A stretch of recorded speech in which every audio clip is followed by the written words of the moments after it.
బంగాళాఖాతంలో ఏర్పడిన అల్పపీడనం ప్రస్తుతం ఇది నైరుతి వైపు ఇన్ఫాక్ట్ నైరుతి వైపుకి సంబంధించి అంటే నైరుతి బంగాళాఖాతంలో అనుకున్న సిచ్యువేషన్ ఉండింది.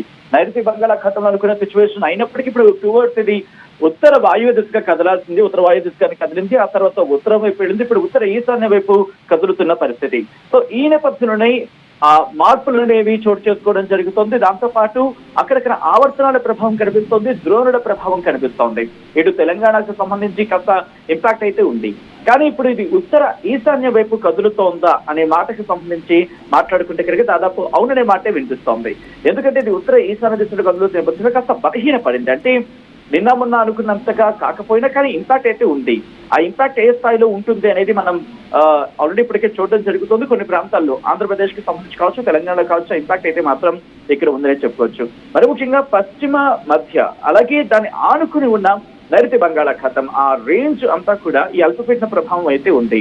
ఇది దీంతో పాటు దీనికి ఉపరితల ఆవర్తనం కూడా కంటిన్యూ అవుతోంది.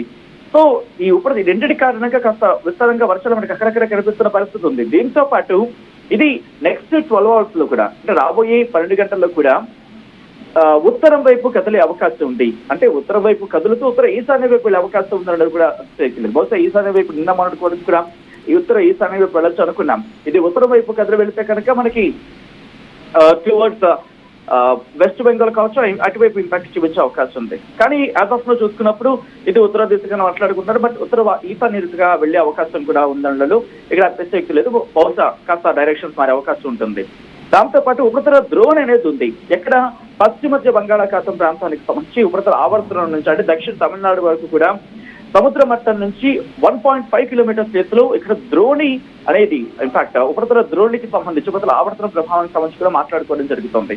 సో ఇక్కడ ఈ ఇంపాక్ట్ కూడా మనకి కాస్త కనిపిస్తుందనే చెప్పుకోవాలి. ఈ రెండింటి ప్రభావంతో ఆంధ్రప్రదేశ్ కి సంబంధించి ఉత్తరాంధ్ర, దక్షిణ ఇన్ఫాక్ట్ ఉత్తర కోస్తా ఆంధ్రతో యానాంతో పాటు ఇటు దక్షిణ కోస్తా ఆంధ్రాకు సంబంధించి కూడా ఎల్లో అలర్ట్ జారీ చేయడం జరిగింది. కొన్ని ప్రాంతాలకు 14వ తారీఖు వరకు కూడా ఎల్లో అలర్ట్ అనేది కంటిన్యూ అవుతోంది. తెలంగాణకు సంబంధించి కూడా 13వ తారీఖు వరకు కూడా ఎల్లో అలర్ట్ అనేది జారీ చేయడం జరిగింది. మీరు చెప్పినట్టుగా ఆయా ప్రాంతాల్లో ఇంపాక్ట్ అయితే మాత్రం కంటిన్యూ అవుతోంది. బట్ ఇప్పటికీ ఇదే అంశానికి సంబంధించి ఇంట్రెస్టింగ్ గా ఇక్కడ ఈ ఇన్ఫాక్ట్ ఈ అల్పపీడన బలహీన పడబోతోంది. బట్ ఆ ప్రభావం మాత్రం ఆంధ్రప్రదేశ్ మీద ఉంది. ఆంధ్రప్రదేశ్ కి సంబంధించి విపత్తు నిర్వహణ శాఖ మొదటి నుంచి చెప్పుకొచ్చింది. కొద్దిసేపటి క్రితం కూడా ఈ అంశానికి సంబంధించి అలర్ట్ జారీ చేయడం జరిగింది. ఇక్కడ ఉరుములు మెరుపులతో పాటు పిడుగులతో వర్షాలు పడే అవకాశం ఉందంటూ కూడా ఆంధ్రప్రదేశ్ స్టేట్ డిజాస్టర్ మేనేజ్మెంట్ చెప్పుకొచ్చింది. సో ఈ నేపథ్యంలోని రైతులు అలర్ట్ గా ఉండాలి అంటూ కూడా ఇటు Andhra Pradesh state disaster management authority చెప్పిందంటే అర్థం చేసుకోవచ్చు. సో వాళ్ళు ఏమంటున్నారంటే రైతులు కాస్త జాగ్రత్తగా ఉండాల్సిన అవసరం ఉంది.